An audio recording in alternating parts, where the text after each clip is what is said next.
ഇന്ന് William Ross വാലസിൻ്റെ the Liberty Bell എന്നുള്ള പോയവും അതിൻ്റെ കൂടെ ജോൺ ലോക്കിൻ്റെ ലിബറലിസം തിയറിയും കൂടിയാണ് നമ്മൾ നോക്കുന്നത്. എന്നത്തെയും പോലെ നമുക്ക് വില്യം റോസ് വാലസ് ആരാണെന്ന് നോക്കാം. വില്യം റോസ് വാലസ് എന്നുള്ളത് അദ്ദേഹം ഒരു അമേരിക്കൻ പോയറ്റാണ് and he's also a lawyer. പിന്നീട് അദ്ദേഹത്തിൻ്റെ ഏറ്റവും ഇമ്പോർട്ടൻ്റ് ആയിട്ടുള്ളൊരു പോയമാണ് നമുക്ക് പഠിക്കാനുള്ള ലിബർട്ടി ബെല്ല്. മറ്റുള്ള പോയംസ് എന്ന് പറയുമ്പോൾ പെർഡീറ്റ എന്ന് പറയുന്നത് അദ്ദേഹത്തിൻ്റെ ഒരു പോയമാണ്. പിന്നെ മെഡിറ്റേഷൻസ് ഇൻ അമേരിക്ക എന്ന് പറയുന്ന another poem. Then the hand that rocks the cradle is the hand that rules the world. ഈ ഒരു പോയം മദർഹുഡിനെ പ്രേസ് ചെയ്തിട്ടുള്ള ഒരു പോയമാണ്. ദെൻ ഈ ഒരു പോയത്തിനെ ഹോളിവുഡ് മൂവിയാക്കി അഡാപ്റ്റ് ചെയ്തിട്ടുണ്ട്. ആൻഡ് നമുക്ക് പഠിക്കാനുള്ള പോയം എന്ന് പറയുന്നത് the Liberty Bell. So Edgar Allan Poe അല്ലെങ്കിൽ വില്യം കള്ളൻ ബ്രയൻറ്റ് എന്നുള്ള പോയറ്റ്സൊക്കെ, അമേരിക്കൻ പോയറ്റ്സൊക്കെ ഈ വാലസിൻ്റെ വർക്ക്സ് എന്ന് പറയുന്ന ഭയങ്കര ഹൈ റിഗാർഡായിട്ട് വെച്ചിരുന്ന വർക്ക്സാണ്. ആൻഡ് ഈ വാലസിൻ്റെ പ്രത്യേകത എന്താണെന്ന് വെച്ചാൽ നമ്മുടെ പോയംസും ഏകദേശം എല്ലാം പേട്രിയോട്ടിക്കാണ്. And also somewhat related to American റവല്യൂഷനും ഒക്കെ ആയിട്ട് ഏകദേശം ഒരു റിലേഷനുണ്ട്. അദ്ദേഹത്തിൻ്റെ പോയംസിനകത്ത് നമുക്ക് ജോൺ ലോക്കിൻ്റെ തിയറി ഓഫ് ലിബറലിസം ഒക്കെ നമുക്ക് റിഫ്ലക്റ്റഡ് ആയിട്ട് കാണാൻ സാധിക്കും.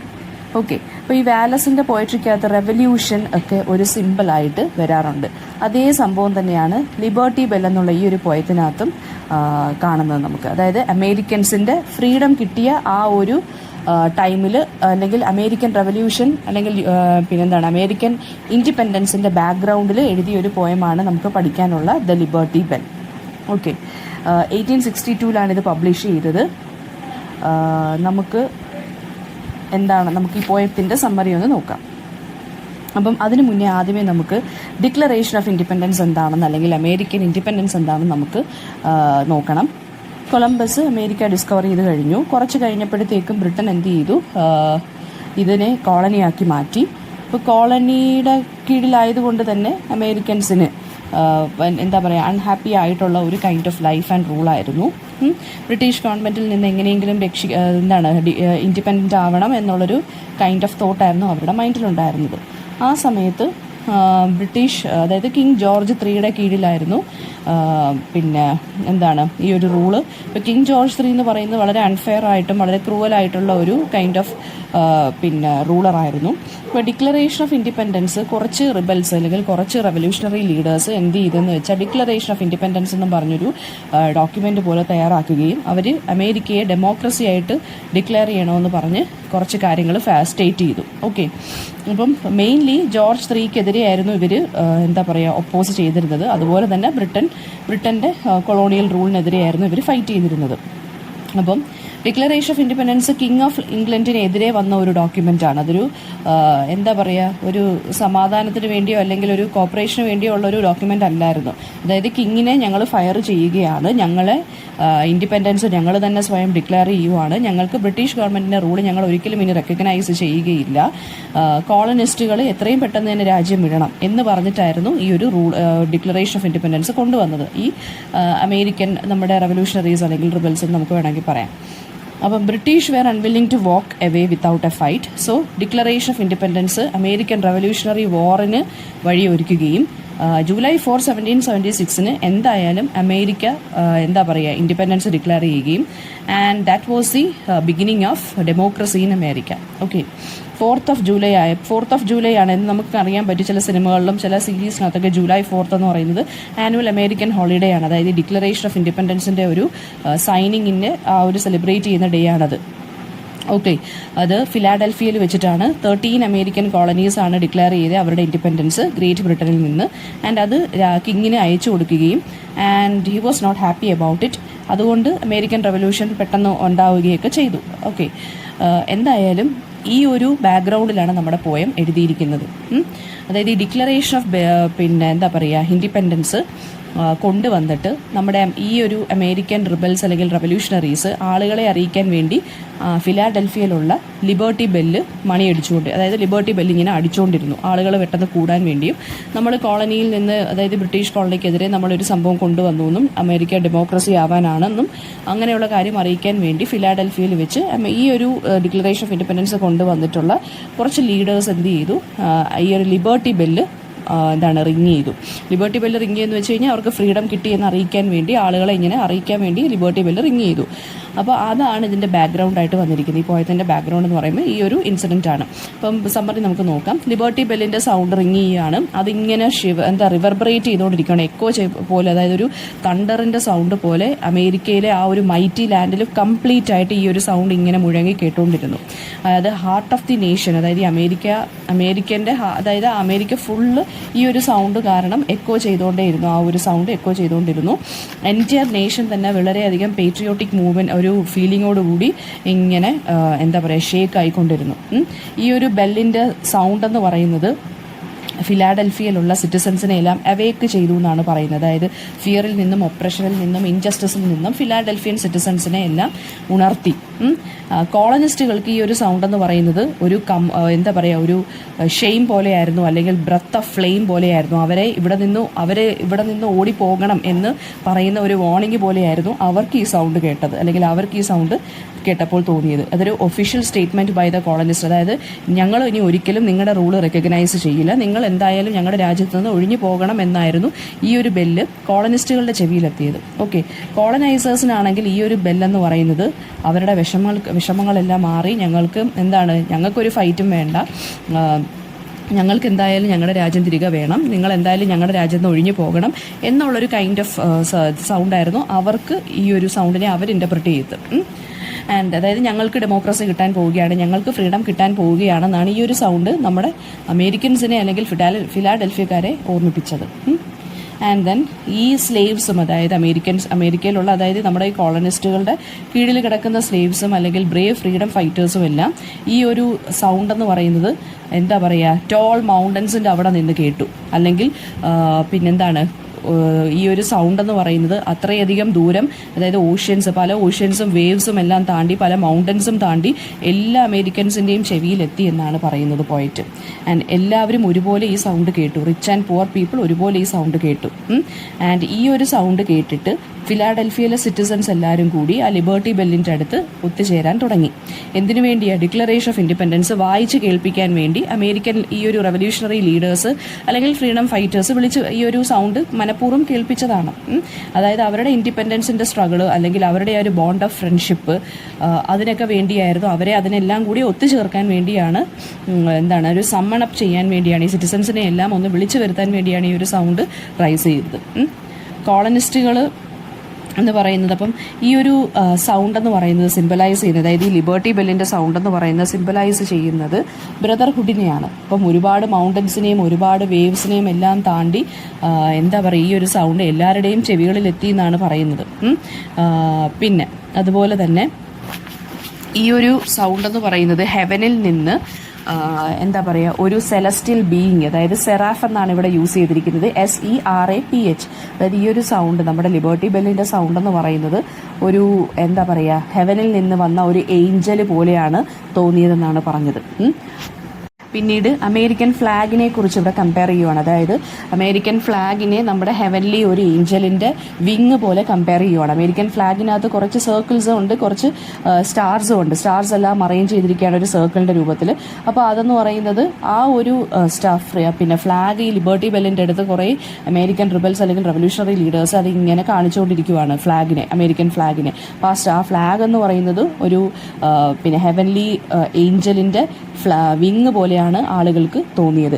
ഈ ഫ്ലാഗിനെ കുറിച്ചാണ് പിന്നീടുള്ള സ്റ്റാൻസയ്ക്കകത്ത് നമ്മുടെ പോയിറ്റ് പറയുന്നത്. വളരെ ഗ്ലിറ്ററിങ് ആയിരുന്നു ആ ഫ്ലാഗ് എന്ന് പറയുന്നത്, ഗോൾഡൻ കളറായിട്ട് തോന്നി. പിന്നെന്താണ്, അതിൻ്റെ ആ ഒരു ഫ്ലാഗ് ഇങ്ങനെ കെട്ടിത്തൂക്കിയിട്ടേക്കുവാണ് കേട്ടോ. ആ മാസ്റ്റിൽ അത് വളരെയധികം ഷൈൻ ചെയ്യുന്നത് പോലെ തോന്നി. പിന്നെന്താണ് അതിനകത്തുള്ള ഈഗിൾ എന്ന് പറയുന്നത്, അതായത് ആ ഒരു കൈൻഡ് ഓഫ് ഒരു ബ്രൈറ്റ് ലൈറ്റ് പോലെ തോന്നി ആ ഫ്ലാഗ് ഇങ്ങനെ കിടന്ന് ഫ്ലട്ടർ ചെയ്തുകൊണ്ടിരുന്നപ്പോൾ. ആൻഡ് അതിനകത്തൊരു ഈഗിളും ഉണ്ട്. അതിൻ്റെ ഈഗിളും അതിൻ്റെ ഐസ് ഓഫ് ഓൾ നേഷൻസും, അതാണ് ഇവിടെ അമേരിക്കൻ ഫ്ലാഗിനെ ഡിസ്ക്രൈബ് ചെയ്തേക്കുന്നത്. അപ്പോൾ അതെല്ലാം എന്താണെന്നാണ് തോന്നിയത്, ആ ഒരു ബ്രൈറ്റ് ലൈറ്റിലോട്ട് കാണിച്ചപ്പോൾ അത് ഭയങ്കരമായിട്ട് ഷൈൻ ചെയ്യാൻ തുടങ്ങി. ഓക്കെ, അത് ആ ഒരു ഫ്ലാഗ് ആരെയാണ് കാണിക്കുന്നത്? ആ മില്യൺസ് ഓഫ് ആരെയാണ് കാണിക്കുന്നത്? ഫിലാഡൽഫിയയിലുള്ള ആളുകളുടെ ഹാർട്ടിനെയാണ്. അതായത് ആളുകൾക്ക് ഫ്രീഡം വേണം, അവരിങ്ങനെ വെമ്പി നിൽക്കുവാണ്. അതിനെയാണ് ആ ഒരു സ്റ്റാർസ് അല്ലെങ്കിൽ ആ ഒരു ഫ്ലാഗ് എന്ന് പറയുന്നത് റിഫ്ലക്റ്റ് ചെയ്യുന്നത്. ബെല്ലെന്ന് പറയുന്നത് മിഡ് നൈറ്റിലും ഇതിങ്ങനെ തണ്ടേർഡായിട്ട് ഇതിൻ്റെ സൗണ്ട് ഇങ്ങനെ കേട്ടുകൊണ്ടിരിക്കുവാണ്. ആൻഡ് അമേരിക്കയുടെ ആ ഡാർക്കസ്റ്റ് ലാൻഡ്സ് എല്ലാം ലൈറ്റൻ അപ്പ് ചെയ്യാൻ തുടങ്ങി. അതായത് ആളുകൾക്കൊരു ഹോപ്പൊക്കെ വരാൻ തുടങ്ങി. ആളുകളെല്ലാവരും അവരവരുടെ വീടുകളിൽ നിന്ന് ഇറങ്ങി ഓടാൻ തുടങ്ങി, ടോർച്ചുമായിട്ടും ലിബർട്ടി ബാനേഴ്സുമായിട്ടും ഒക്കെ. ആൻഡ് ദെൻ ഒരു ലോങ് ലാസ്റ്റിംഗ് ക്രൈ വരാൻ തുടങ്ങി. അതായത് എന്തോ ഒരു കോറസ് പോലെ ആളുകൾ ആരാണ്ട് കോറസ് പാടാൻ തുടങ്ങി. അതായത് പീപ്പിൾ ആർ ഫ്രീ എന്നും പറഞ്ഞ് ആളുകളെല്ലാം ഇങ്ങനെ ഒരു സ്ലോഗൻ പോലെ വിളിച്ചു വരാൻ തുടങ്ങി. ഓക്കെ, അതായത് എന്നിട്ട് പിന്നെ പറയുന്നതെന്ന് വെച്ചാൽ ഈ ഒരു രാജ്യത്തിന് വേണ്ടി മരണമടഞ്ഞ പേട്രിയോട്സിൻ്റെ കാര്യമാണ് പറയുന്നത്. അതായത് ഫ്രീഡം സ്ട്രഗിളിൽ മരിച്ചുപോയ ആളുകളെക്കുറിച്ചാണ് വീണ്ടും പറയുന്നത്. അവരെ എല്ലാവരും ഓർത്തു. അതായത് ഈ ഒരു ബ്ലെസ്സഡ് ആയിട്ടുള്ള ഈ ഒരു കുറച്ച് ആളുകൾ കാരണമാണ് നമുക്ക് എന്താ പറയുക ഈ ഒരു ഗ്ലോറിയസ് മൊമെൻറ്റ് വാച്ച് ചെയ്യാൻ സാധിച്ചത്. നമ്മുടെ ബോണ്ട് ഓഫ് ബ്രദർഹുഡിനെയാണ് ഇത് കാണിക്കുന്നതെന്ന് പറഞ്ഞിട്ടാണ് വാലസ് ഈ ഒരു പോയം എഴുതിയിരിക്കുന്നത്. ഒരുപാട് വർഷം പോയെങ്കിലും ഈ ഒരു സൗണ്ട് കേൾക്കുമ്പോൾ എല്ലാ വർഷം എല്ലാവരുടെയും സോൾസ് എന്ന് പറയുന്നത് വളരെ ത്രിൽഡ് ആവാറുണ്ട്. കാരണം എന്തുകൊണ്ടാണ്? ഇത് അവരുടെ പാസ്റ്റിനെയാണ് കാണിക്കുന്നത്. അവരുടെ ആ ഒരു ലോങ് അമേരിക്കൻ സ്ട്രഗിളിനെയാണ് ഇത് കാണിക്കുന്നത്. ഒരുപാട് വർഷം പോയി, പക്ഷേ എന്നാൽ പോലും ഈ ഒരു ബെല്ലിൻ്റെ സൗണ്ട് എന്ന് പറയുന്നത് ഇപ്പോഴും എന്താണ് വളരെ സ്പ്ലെൻഡിഡ് ആയിട്ടും വളരെ പ്രിയപ്പെട്ട ഒരു സൗണ്ടുമാണ് അമേരിക്കയിലെ ആളുകൾക്ക്. അതിൻ്റെ വോയിസ് ഇനിയും കേൾക്കും, ഇനി അതൊരിക്കലും എക്സ്റ്റിങ്ക്യൂഷ് ചെയ്യത്തില്ല എന്നാണ് പറയുന്നത്. Like a fire that never extinguishes. ഇതിങ്ങനെ ഈ ഒരു വോയിസ്, അതായത് ഈ ഒരു ബെല്ലിൻ്റെ സൗണ്ട് കേൾക്കുമ്പോൾ ആളുകളുടെ മൈൻഡിൽ ഉണ്ടാവുന്ന ആ ഒരു റിബല്യസ് സ്പിരിറ്റ് എന്ന് പറയുന്നത് ഒരിക്കലും അണഞ്ഞു പോകുകയില്ല. ഓക്കെ, ആൻഡ് ഫ്രീഡം കിട്ടിയപ്പോൾ, അതായത് ഈ ഒരു ഫയറിനെ ആളുകൾ എന്ത് ചെയ്യുകയാണ് ചെയ്യുന്നതെന്ന് പറഞ്ഞു. ഈ ഒരു സൗണ്ട് കേൾക്കുമ്പോൾ നമ്മൾ എന്തായാലും ഈ ഒരു ഫയർ അല്ലെങ്കിൽ ഈ ഒരു റിബല്യസ് സ്പിരിറ്റിനെ അല്ലെങ്കിൽ ഈ ഒരു ഫ്രീഡം നമ്മൾ ഇങ്ങനെയാണ് നമുക്ക് കിട്ടിയത് എന്നുള്ള ഈ ഒരു പാസ്റ്റിനെ കുറിച്ച് ആളുകൾ എപ്പോഴും ആലോചിക്കും എന്നാണ് പറഞ്ഞിരിക്കുന്നത്. ഓക്കെ, ആ ഒരു ഫ്ലാഗിനെ നമ്മൾ എപ്പോഴും ഹൃദയത്തോട് ചേർത്ത് വയ്ക്കും, അമേരിക്കൻ ഫ്ലാഗിനെ എപ്പോഴും ഹൃദയത്തോട് ചേർത്ത് വയ്ക്കും എന്ന് പറഞ്ഞിട്ടാണ് ഈ ഒരു പോം എൻഡ് ചെയ്യുന്നത്. പിന്നെ ഇതിനകത്ത് നമുക്ക് എക്സ്പെക്റ്റഡ് ക്വസ്റ്റ്യൻസ് ഏതൊക്കെയാണെന്ന് നോക്കാം. ലിബർട്ടി ബെൽ എന്ന് പറയുന്നത്, ഈ ഒരു ലിബർട്ടി ബെല്ലിൻ്റെ ഇൻസ്ക്രിപ്ഷനകത്ത് എന്താണ് പറയുന്നത്? ലിബർട്ടി ബെല്ലിൻ്റെ പുറത്ത് ഒരു ബൈബിളിലെ ഒരു ഇൻസ്ക്രിപ്ഷനാണ് എഴുതിയിരിക്കുന്നത്. അതായത് proclaim liberty throughout all the land എന്നാണ് എഴുതിയിരിക്കുന്നത്. ഈ ബെൽ എന്തിനെയാണ് സിംബലൈസ് ചെയ്യുന്നത്? ഫ്രീഡം ഇൻ യുണൈറ്റഡ് സ്റ്റേറ്റ്സിനെയാണ് സിംബലൈസ് ചെയ്യുന്നത് from Great Britain. Okay, declaration of independence July 4, 1776 പിന്നെ വായിച്ചത്. ആൻഡ് ലിബർട്ടി ബെൽ എവിടെയാണ് ഹാങ് ചെയ്യുന്നത്? ഫിലാഡൽഫിയയിലുള്ള ഓൾഡ് സ്റ്റേറ്റ് ഹൗസിലാണ് ഹാങ് ചെയ്യുന്നത്. ഓക്കെ, ആൻഡ് ഈ ഒരു സൗണ്ട് ഓഫ് ബെൽ എന്തുമായിട്ടാണ് കമ്പയർ ചെയ്തിരിക്കുന്നത്? It is being compared to a sound of തണ്ടറിൻ്റെ സൗണ്ടുമായിട്ടാണ് കമ്പയർ ചെയ്തേക്കുന്നത്. എന്തിനാണ് ഈ ലിബർട്ടി ബെല്ല് ശരിക്കും പറഞ്ഞാൽ അടിച്ചത്? ഫിലാഡൽഫിയയിലുള്ള സിറ്റിസൺസിന് ഈ ഡിക്ലറേഷൻ ഓഫ് ഇൻഡിപെൻഡൻസ് പബ്ലിക്കായിട്ട് വായിച്ച് കേൾപ്പിക്കാൻ വേണ്ടിയാണ് ഈ ഒരു ബെല്ല് അടിച്ചത്. ഓക്കെ, ദെൻ ഇവിടെ സ്റ്റാർ ബ്ലേസിംഗ് ബാനർ എന്ന് പറയുന്നുണ്ട് അമേരിക്കൻ ഫ്ലാഗിന്. അതെന്ന് വെച്ച് കഴിഞ്ഞാൽ ഈ ഒരു അമേരിക്കൻസിന് ഫ്രീഡമും ഹോപ്പുമാണ് ഈ ഒരു അമേരിക്കൻ ഫ്ലാഗ് പിന്നെ പ്രൊവൈഡ് ചെയ്യുന്നത് എന്ന് കാണിക്കാൻ വേണ്ടിയാണ്. ഫ്ലാഗിലെ ഈഗിള്, അതായത് അമേരിക്കൻ ഫ്ലാഗിലൊരു ബോൾഡ് ഈഗിളിൻ്റെ പടമാണുള്ളത്. അതെന്ന് വെച്ച് കഴിഞ്ഞാൽ ഒരു നാഷണൽ സിംബലാണ്, കറേജിൻ്റെയും സ്ട്രെങ്ത്തിൻ്റെയും ഫ്രീഡത്തിൻ്റെയും ഇമ്മോർട്ടാലിറ്റിയുടെയും. ഓക്കെ, പിന്നെ എന്താണ് ഈ ഒരു ബെല്ലിൻ്റെ സൗണ്ട് പിന്നെ സിംബലൈസ് ചെയ്യുന്നത്? അതായത് അമേരിക്കൻസിന് ഫ്രീഡം കിട്ടി എന്നുള്ള ഒരു സംഭവമാണ് ഇത് കാണിക്കുന്നത്, ഈ ഒരു ബെല്ലിൻ്റെ സൗണ്ട് കാണിക്കുന്നത്. ഓക്കെ, ദെൻ പിന്നെ സിഗ്നിഫിക്കൻസ് ഓഫ് ദ ടൈറ്റിൽ ഇവിടെ ചോദിക്കാം. സിഗ്നിഫിക്കൻസ് ഓഫ് ദ ടൈറ്റിൽ എന്ന് പറയുന്നത് ഫ്രീഡത്തിനെയാണ് കാണിക്കുന്നത്, ലിബർട്ടി ബെല്ല്. പിന്നെ എന്താണ്, July 4, 1776 ബെല്ല് റിങ് ചെയ്തത് ആദ്യമായിട്ട്. പിന്നെ എന്താണ്, ഡിക്ലറേഷൻ ഓഫ് ഇൻഡിപെൻഡൻസ് വായിച്ച് കേൾപ്പിക്കാൻ വേണ്ടി ഫിലാഡൽഫിയയിലെ സിറ്റിസൺസിന് വേണ്ടി. ഓക്കെ, ലിബർട്ടി ബെല്ലിനെ കുറിച്ച് പറഞ്ഞ ലിബർട്ടി ബെല്ല് എന്ന് പറഞ്ഞൊരു 2080 പൗണ്ട് പീസ് ഓഫ് മെറ്റലാണ്. US ഇൻഡിപെൻഡൻസിൻ്റെ അല്ലെങ്കിൽ ബെർത്ത് ഓഫ് ഡെമോക്രസിയുടെ ഒരു ഐക്കോണിക് സിംബലാണിത്. അതായത് ഫ്രീഡം ഫൈറ്റിനെ കാണിക്കുന്ന ഒരു സിംബലാണിത്. ഓക്കെ, പിന്നെ ഇത്രയും ക്വസ്റ്റ്യൻസ് ഒക്കെയാണ് ഇതിനകത്ത് വരുന്നത്. ഇതിൻ്റെ സമ്മറി ഞാനിപ്പോൾ നേരത്തെ ഒരു ഷോർട്ടായിട്ട് പറഞ്ഞു തന്നല്ലോ. അപ്പോൾ സിമ്പിൾസ് ഏതൊക്കെയാണ് ഇവിടെ യൂസ് ചെയ്തിരിക്കുന്നത് എന്നുള്ളൊരു ക്വസ്റ്റ്യൻ വരാം. സിമ്പിൾസ് ഈ പോയത്തിനകത്ത് യൂസ് ചെയ്തിരിക്കുന്ന symbols, first of all liberty bell എന്ന് പറഞ്ഞൊരു സിമ്പിൾ തന്നെയാണ് ഫ്രീഡത്തിനെ കാണിക്കുന്നത്. ഡാർക്ക് മൗണ്ടൻ്റെ കാര്യം പറയുന്നുണ്ട്. അതായത് ഞാൻ പറഞ്ഞല്ലോ, ഈ അമേരിക്കയെ ഒരു ഡാർക്ക് മൗണ്ടനായിട്ടാണ് കമ്പയർ ചെയ്തത്. കാരണം കോളനിസ്റ്റുകൾ ഉള്ളതുകൊണ്ട്.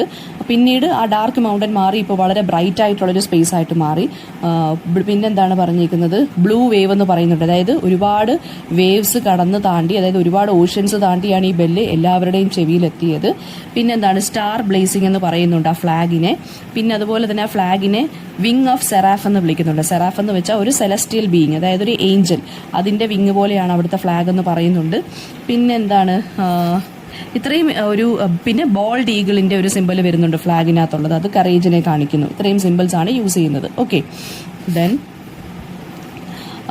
പിന്നെ നമുക്ക് പറയാനുള്ളത് ജോൺ ലോക്കിൻ്റെ കാര്യമാണ് നമുക്ക് സംസാരിക്കാനുള്ളത്. ജോൺ ലോക്കിൻ്റെ തിയറി എന്താണെന്നുള്ളതാണ് നമ്മളിനി നോക്കുന്നത്. ഇപ്പോൾ ജോൺ ലോക്ക് എന്ന് പറയുന്നത് ഒരു ഫിലോസഫറാണ്. അദ്ദേഹത്തിൻ്റെ പിന്നെന്താണ് ഏറ്റവും ഇമ്പോർട്ടൻ്റ് ആയിട്ടുള്ള 2 വർക്ക്സ് എന്ന് പറയുന്നത് 2 ട്രീറ്റൈസസ് ഓൺ സിവിൽ ഗവൺമെൻറ്റും അതുപോലെ തന്നെ എസ്സേ കൺസേണിങ് ഹ്യൂമൻ അണ്ടർസ്റ്റാൻഡിങ്ങും ഒക്കെയാണ് അദ്ദേഹത്തിൻ്റെ ഏറ്റവും ഇമ്പോർട്ടൻ്റ് ആയിട്ടുള്ള വർക്ക്സ്. ഓക്കെ, പിന്നെ അദ്ദേഹം എന്ന് പറയുന്നത് നാച്ചുറൽ റൈറ്റ് അല്ലെങ്കിൽ സോഷ്യൽ കോൺട്രാക്റ്റിന് വേണ്ടി വാദിച്ചു കൊണ്ടിരുന്ന ഒരു മനുഷ്യനാണ്. അതായത് ഈ കിങ്സിന് ഡിവൈൻ റൈറ്റ് ഇല്ല എന്ന് വിശ്വസിച്ചിരുന്ന ഒരു മനുഷ്യനാണ്.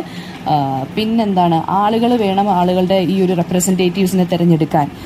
ഗവൺമെൻറ് എന്ന് പറയുന്ന ആളുകളുടെ റെപ്രസെൻറ്റേറ്റീവ്സ് ആയിരിക്കണം, അതായത് സിറ്റിസൺസിൻ്റെ റെപ്രസെൻറ്റേറ്റീവ്സ് ആയിരിക്കണം എന്നുള്ള ഒരു ഐഡിയ പുലർത്തിയിരുന്ന ഒരു മനുഷ്യനാണ്. പിന്നീട് അതുപോലെ തന്നെ അദ്ദേഹത്തിന് എസ്സേ കൺസേണിങ് ഹ്യൂമൻ അണ്ടർസ്റ്റാൻഡിങ് എന്നുള്ള വർക്കിനകത്ത് നമ്മുടെ മൈൻഡിൽ എങ്ങനെയാണ് ഈ ഐഡിയാസ് എൻ്റർ ചെയ്യുന്നത്, അതായത് ഈ നോളജ് ഒക്കെ എവിടെ നിന്നാണ് വരുന്നത് എന്നിങ്ങനെയുള്ള ക്വസ്റ്റ്യൻസ് ആണ് അദ്ദേഹം ഈ വർക്കിനകത്ത് പറയുന്നത്. അതായത് നമ്മുടെ മൈൻഡ് എന്ന് പറയുന്ന ഒരു ബ്ലാങ്ക് ആയിട്ടുള്ള ഒരു സ്റ്റേറ്റ് ആയിട്ടാണ് അദ്ദേഹം പറയുന്നത്.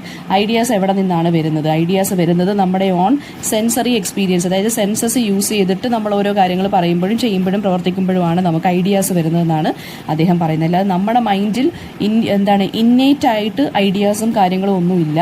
നമ്മൾ സെൻസസ് ഉപയോഗിച്ച് ഐഡിയാസ് ക്രിയേറ്റ് ചെയ്യുകയാണ് എന്നാണ് പറയുന്നത്. ഓക്കെ, പിന്നെ നമ്മുടെ സെൻസറി എക്സ്പീരിയൻസ് വഴിയാണ് ഐഡിയാസ് വരുന്നതെന്നാണ്. അപ്പോൾ ഈ ഒരു പോയത്തിനകത്ത് എങ്ങനെയാണ് ലിബർട്ടി എന്നുള്ള കാര്യം, അതായത് ലിബറലിസം എന്നുള്ള ഐഡിയ വരുന്നത് എന്നാണ് നമ്മുടെ ക്വസ്റ്റ്യൻ. അതായത് ലിബർട്ടി ബെൽ എന്നുള്ള പോയത്തിനകത്ത് ജോൺ ലോക്കിൻ്റെ ലിബറലിസം എന്നുള്ള ഐഡിയ എങ്ങനെയാണ് വരുന്നത് അപ്പം നമുക്ക് നോക്കാം. ലിബർട്ടി ബെൽ എന്ന് പറയുമ്പോൾ എന്തിനെയാണ് കാണിക്കുന്നത്? ഈ ഒരു പോയം എന്ന് പറയുന്നത് ഫ്രീഡത്തിനെയാണ് കാണിക്കുന്നത്, അല്ലേ? ഇപ്പോൾ ജോൺ ലോക്ക് എന്ന് പറയുന്നൊരു ഇംഗ്ലീഷ് ഫിലോസഫറാണ്. അദ്ദേഹത്തിൻ്റെ വർക്കിനകത്ത് ഞാൻ നേരത്തെ പറഞ്ഞു പേട്രിയോട്ടിസം, ഈ ലിബറൽ ആയിട്ടുള്ള ഐഡിയാസ്, അങ്ങനെയുള്ള കാര്യങ്ങളൊക്കെയാണ് വരുന്നത്. അദ്ദേഹം ഈ religious toleration, right to revolution, ഇങ്ങനെയുള്ള കാര്യങ്ങളെ സപ്പോർട്ട് ചെയ്യുന്നൊരു വ്യക്തിയാണ്. ഓക്കെ, അപ്പോൾ അദ്ദേഹത്തിന് അമേരിക്കൻ റെവല്യൂഷനിൽ തന്നെ ഡയറക്റ്റ് ഇമ്പാക്റ്റ് ആണുള്ളത് അദ്ദേഹത്തിൻ്റെ ഈ ഒരു ഓൺ ഐഡിയാസിനും തിയറീസിനും എല്ലാം. അപ്പോൾ അദ്ദേഹത്തിൻ്റെ ഒരു ഐഡിയ എന്താണെന്ന് വെച്ച് കഴിഞ്ഞാൽ people are bone free and equal with 3 natural rights. നമുക്ക് ആളുകൾ എല്ലാവരും ഫ്രീ ആയിട്ടാണ്, അതായത് സ്വതന്ത്രമായിട്ടാണ് ആളുകൾ ജനിക്കുന്നത്. ആളുകൾ ജനിക്കുമ്പോഴേ അവർക്ക് 3 ടൈപ്പിലുള്ള നാച്ചുറൽ റൈറ്റ്സ് കിട്ടുന്നുണ്ടെന്നാണ് പറയുന്നത്. ലൈഫും ലിബർട്ടിയും പ്രോപ്പർട്ടിയും. ജീവിക്കാനുള്ള സ്വാതന്ത്ര്യവും ലിബർട്ടിക്കും പിന്നെ പ്രോപ്പർട്ടിക്കുമുള്ള സ്വാതന്ത്ര്യം ഉണ്ടെന്നാണ് എന്നാണ് അദ്ദേഹം അഭിപ്രായപ്പെടുന്നത്. അപ്പോൾ ഇതേ തോട്ട് തന്നെയാണ് നമ്മുടെ ഈ ഒരു ലിബർട്ടി ബെൽ എന്നുള്ള പോയത്തിനകത്തും ആര് പറയുന്നത്? വാലസ് പറയുന്നത്. അതായത് ആളുകൾ ഇപ്പോൾ ബ്രിട്ടീഷുകാർക്കെതിരെ, കോളനൈസ് ചെയ്തവർക്കെതിരെ ഫൈറ്റ് ചെയ്യാണ് അമേരിക്കൻ ലീഡേഴ്സ്. അതുപോലെ തന്നെ പേട്രിയോട്ടിക് ഐഡിയാസിനെ എല്ലാം സപ്പോർട്ട് ചെയ്യുകയാണ്, ഡെമോക്രസിയെ സപ്പോർട്ട് ചെയ്യുകയാണ് ഈ ഒരു പോയം എന്ന് പറയുന്നത്. ബ്രദർഹുഡിനെ സപ്പോർട്ട് ചെയ്യുന്നു. ഇതേ കാര്യങ്ങൾ തന്നെയാണ് നമ്മുടെ ആരും പറയുന്നത്. ജോൺ ലോക്ക് അദ്ദേഹത്തിൻ്റെ ആ ലിബറലിസം എന്നുള്ള ഐഡിയയിലോട്ട് കൊണ്ടുപോകുന്നത്. അതേ തിയറി തന്നെയാണ് ഇവിടെ നമ്മളും ഷെയർ ചെയ്യുന്നത്, ഈ ഒരു പോയത്തിനകത്തും ഷെയർ ചെയ്യുന്നത്. അതായത് മനുഷ്യരുടെ മനസ്സിൽ ഒരു കൈൻഡ് ഓഫ് ഓട്ടോണമി അല്ലെങ്കിൽ ഹ്യൂമൻ റൈറ്റ്സിന് ഇമ്പോർട്ടൻസ് കൊടുക്കുക, ഇൻജസ്റ്റിസിനെതിരെ നമ്മൾ പോരാടുക, ഹ്യൂമാനിറ്റിക്ക് നമ്മൾ ഇമ്പോർട്ടൻസ് കൊടുക്കുക, ഒരു രീതിയിലുള്ള ഒപ്രഷനും നമ്മൾ തലകുനിച്ച് കൊടുക്കരുത് എന്നാണ് ജോൺ ലോക്ക് അദ്ദേഹത്തിൻ്റെ വർക്ക്സിനകത്ത് പറയുന്നത്. ഓക്കെ, അതായത് സ്പിരിറ്റ് ഓഫ് ബ്രദർഹുഡിനെ നമ്മൾ എപ്പോഴും എന്ത് ചെയ്തുകൊണ്ടിരിക്കുക, നമ്മളിങ്ങനെ റീകിൻഡിൽ ചെയ്തുകൊണ്ടിരിക്കുക, എന്നിട്ട് നമ്മൾ വിക്ടോറിയസ് ആയിട്ട് മാറുക എന്നാണ് പറയുന്നത്. ഓക്കെ, അപ്പം ഈ അതായത് ലിബർട്ടി ബെൽ എന്നുള്ള ഈ പോയത്തിനകത്തും നമ്മുടെ ജോൺ ലോക്കിൻ്റെ ലിബറേഷൻ ആ ഒരു ലിബറലിസം എന്നുള്ള ഒരു തിയറിക്കകത്തും എല്ലാം സെയിം ആയിട്ടുള്ള ഐഡിയ തന്നെയാണ് പറഞ്ഞു പോകുന്നത്. അതായത് ആരും ആർക്കും സ്ലേവ്സ് അല്ല, എല്ലാവരും ഇൻഡിപെൻഡൻ്റ് ആയിട്ടും ഓട്ടോണമസ് ആയിട്ടും ജീവിക്കുക. പിന്നെ മനുഷ്യരെ ഒരിക്കലും നമ്മൾ എന്ത് ചെയ്യുന്നത്, അതായത് ചെയിൻസിൽ ആക്കാതിരിക്കുക എന്നാണ്. ഹ്യൂമാനിറ്റി എന്ന് പറയുന്നതിനെ നമ്മളെപ്പോഴും പ്രൊമോട്ട് ചെയ്യുക, ഒപ്രഷനെതിരെ നമ്മൾ ഫൈറ്റ് ചെയ്യുക. ഈ രണ്ട് കാര്യങ്ങളാണ് ജോൺ ലോക്കും പറയുന്നത്. അതുപോലെ തന്നെ നമ്മുടെ വാലസ് എന്നുള്ള പോയറ്റും ഈ ഒരു പോയത്തിനകത്തുകൂടി വരച്ച് കാണിക്കുന്നത്. Okay, thank you. എന്തെങ്കിലും ഡൗട്ട് ഉണ്ടെങ്കിൽ കമൻറ്റ് ബോക്സിൽ ചോദിക്കാം.